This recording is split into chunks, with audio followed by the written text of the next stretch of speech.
खुलुमबाय दा इलेक्शननि रिजाल्टआ सफैथारनो आरोबाव बारा सान गैलिया 4 मे खालार खालिनो बिटिसि आरो आसामनि जे इलेक्शननि रिजाल्ट बेखौ मोननो थांगासिनो दङ। जोंनि बिटिसिआव गासै 15टा एमएलएनि सिटनि थाखाय बिपिएफ, इउपिपिएल आरो बिजेपि पार्टिया इलेक्शन दारायदों। आरो बे इलेक्शनखौ लानानै बिपिएफ पार्टिखौ मोजां मोनग्रा चेनेलफोरा बिपिएफआ 11टा नि मादाव 11टाखौनो देरहानो हागोन होननानै बानायनायखौ जों नुनो मोनगासिनो दङ आरो इउपिपिएलआ 0 जानो थांगासिनो दङ होननानै बिपिएफ पार्टिखौ मोजां मोनग्रा चेनेलफोरा बेबायदि लिस्ट बानायदों। आरो लोगोसे इउपिपिएल पार्टिखौ मोजां मोनग्रा चेनेलफोराबो इउपिपिएलआ 12 सिट देरहानो थांगासिनो दङ आरो बिपिएफ पार्टिया 12 सिट देरहानो हानाय नङा होननानै बेबायदि लिस्ट बानायनायखौ जोङो नुनो मोनदों। नाथाय बेफोर लिस्ट बानायनाया एकुरेट नङा। बिटिसिनि 4 जायगायाव बिजेपिआ केन्डिडेट दारायदों आरो बे 4 सिटखौ बर'फोरा फेजेननो हागोन ना हाया बेसो मेन पइन्ट। इउपिपिएल एबा बिपिएफ पार्टि बे मोननै पार्टिनि केन्डिडेटआ देरहालाङोब्लाबो जेबो नङा, नाथाय बिजेपि पार्टिनि केन्डिडेटआ देरहालाङोब्ला बेयो इयुनाव समस्या लाबोगोन। 4 जायगायाव बिजेपि पार्टिफ्रा केन्डिडेट दारायदों आरो बे 4 सिटखौ बर'फोरा फेजेननो हागोन ना हाया बेसो मेन जानानै फैदों। बिटिसिनिफ्राय बे 4बो सिटखौ बिजेपि पार्टिया देरहालांनो हायोब्ला बिटिसिआव बिजेपिनि पावारा आरोबाव बारिसिनगोन।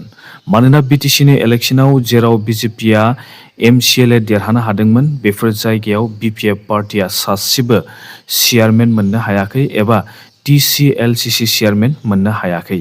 बिटिसिनि बिसायख'थियाव एबा बिटिसिनि इलेक्शनाव जेराव बिजेपिआ देरहादों बेफोर जायगाफोरखौ हाग्रामा महिलारि बिथाङा हगारनानै होनो गोनां जानायखौ जोङो नुनो मोनदों।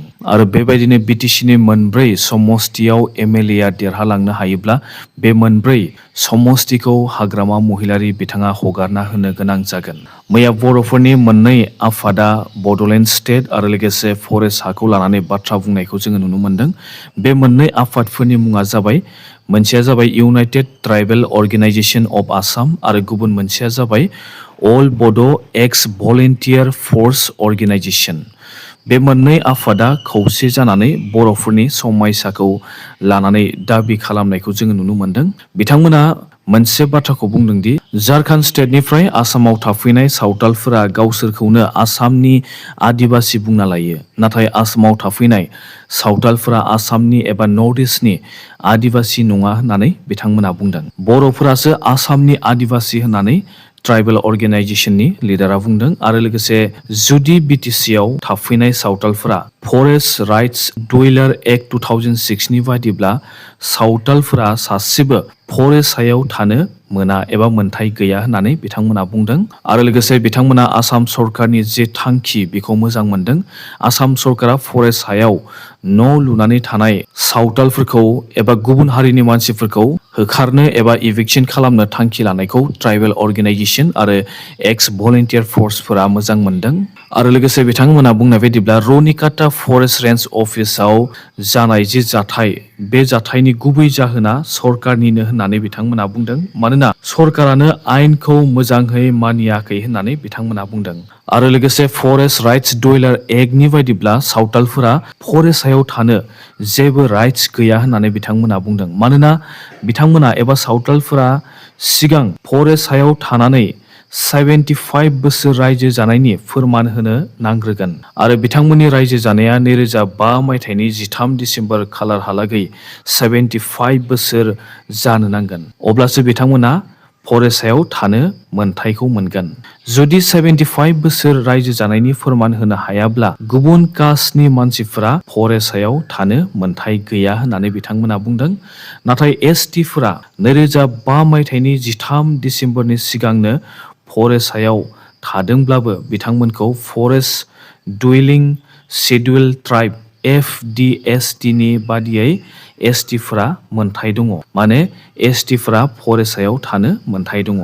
नाथाय सावतालफोरा एसटि नङा, बिसोरो आदार ट्रेडिशनेल फरेस्ट डुवेलारसो, OTFTसो। बे हिसाबै बिथांमोना एबा सावथालफोरा 75 बोसोर एबा 1930 मायथाइनिफ्रायनो रायजो जानाय जानो नांगोन एबा फोरमान होनो नांगोन। अब्लासो बिथांमोना फरेस्टआव थानो मोनगोन। आरो जुदि बिथांमोना एसटि मोनो अब्ला बिथांमोना फरेस्टआव थानो मोनथायखौ मोनगोन। सावथालफोरा FDST एक्टनि बायदिब्ला एसटि मोननायनि उनाव बिथांमोना FDST एक्टनि बायदियै बिथांमोना फरेस्टआव थानो थाखाय मोनथायखौ मोनगोन। बेनिखायनो बिथांमोना एसटिखौ मोननो थाखाय बिथांमोना नाजागासिनो दङ। जुदि एसटिखौ मोनो अब्ला बिथांमोनखौ सरकारा फरेस्टनिफ्राय होखारनो हानाय नङा आरो बेखौ हाग्रामा महिलारि बिथाङा सावथालफोरा मोननांगौ होननानै बिटिसिनिफ्राय एप्रुभेल हरनायखौ जोङो नुनो मोनदों। आरो लोगोसे बे मोननै आफादा सेपारेट बड'लेण्ड स्टेट मोननो थाखायबो स्टेप लागासिनो दङ होननानै बिथांमोना बुंनानै लादों। आरो बिथांमोननि बायदिब्ला 2030 मायथाइनि गेजेरावनो बड'लेण्ड सेपारेट स्टेटआ जानो नांगौ होननानै बिथांमोना दाबिदों। आरो लोगोसे बिथांमोना बुंनाय बायदिब्ला 2020 मायथाइनि बिटिआर एकर्डनि थाखायनो बर'फोरनि सेपारेट स्टेट बड'लेण्ड दाबिनाया ब्लेकलिस्टआव हाबना थाबाय होननानै बिथांमोना बुंदों।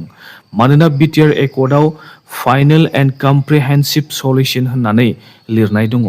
आरो बे फाइनेल एन्ड कमप्रिहेन्सिभ सल्युशन होननानै लिरनायखायनो दिनै बर'फोरनि सेपारेट बड'लेण्ड स्टेट दाबि खालामनाया ब्लेकलिस्टआव गोग्लैना थानो गोनां जाबाय होननानै बिथांमोना बुंदों। आरो बे लिरनाय बायदिब्ला सेपारेट बड'लेण्ड स्टेटखौ बर'फोरनो नांलिया, बेयावनो सेपारेट बड'लेण्ड स्टेट दाबिनाया जोब्बाय होननानै बुंनाय जादों होननानै ट्राइबेल अर्गेनाइजेसननि लिडारा मैया बुंदों। आरो बे लिरनायखौनो केन्सेल खालामफिननो थाखाय दिल्लीयाव थानाय गासिबो लिडारफोरनो बिथांमोना मेम'रेन्डाम हरबाय होननानै बिथांमोना मैया बुंदों। मानोना बर'फोरा दिनैसिमबो गोजोननाय गैया आरो बर'फोरनो सेपारेट बड'लेण्ड स्टेटखौ नांथारगौ होननानै बिथांमोना लिरनानै हरदों। बिथांमोना बुंनाय बायदिब्ला भारत सरकारा 2030 मायथाइनि गेजेराव इन्डियानि गुबुन गुबुन स्टेटफोराव आरोबाव फिसा फिसा स्टेट बानायनायनि प्लेनिं दङ होननानै बिथांमोना बुंदों। आरो बर'फोरनि डिमान्डखौ इन्डियानि सरकारनि लिस्टआव सोनो हाबाय होननानैबो इउनाइटेड ट्राइबेल अर्गेनाइजेसन अफ आसामनि लिडारा मैया बुंदों। आरो लोगोसे बिथाङा बुंदों दि जायफोर गुबुन हारिनि मानसिफ्रा बिटिसिआव 1951 मायथाइनि सिगांनिफ्राय दङ बिथांमोनखौ थानो होनाय जागोन एबा कनसिडार होनाय जागोन होननानै बिथांमोना बुंदों। नाथाय जायफ्रा 1951 मायथाइनि उननिफ्राय बिटिसिआव थाफैदों, गुबुन हारिनि मानसिफ्रा जुदि बिटिसिआव थाफैदोंब्ला बिथांमोन बयखौबो आसाम सरकारा थाबैनो होखारनो नांगौ एबा इभेक्सन खालामनो नांगौ होननानै बिथांमोना डिमान्ड खालामदों। बर'फोरा थारैनो बिटिसि एबा बिटिआर एकर्डखौ लानानै गोजोननाय दंमारो ना गैया नोंथांमोना कमेन्ट खालामदो। आरो लोगोसे थारैनो इन्डिया सरकारा 2030 मायथाइनि गेजेरावनो गुबुन गुबुन स्टेटफोराव आरोबाव फिसा फिसा स्टेट बानायनो थांखि लामारदों ना लामाराखै बेखौबो नोंथांमोना कमेन्ट खालाम।